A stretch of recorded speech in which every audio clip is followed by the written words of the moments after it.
But Dave Chappelle was decapitated in front of us. And until we deal with that, until we deal with the fact that a devout Muslim who doesn't eat bacon was accused of being a crackhead. You're talking about somebody who has a wife and children, 5 children, and lives on a farm, doesn't live here in Hollywood. You saying you convinced people that person was an insane crackhead?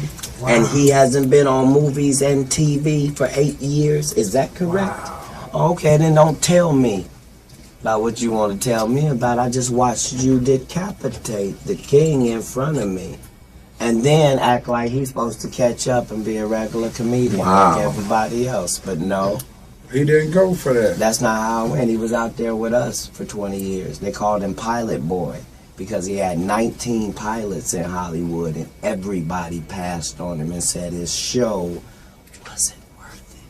What do you think of Then when he made $500 million, they said even though his contract said he should get half of it, they said he made too much for the contract to be valid, so we'll offer you 10% of what you made. You mean he made $500 million and they offered him 50?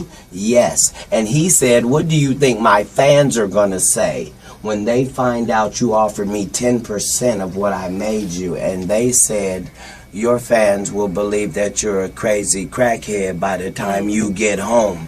And my nigga got on a flight in LA, and by the time he got to Ohio, it was so. And 8 years later, he hasn't been in a movie and or television. Is just now trying to do his real comeback at Radio City Music Hall.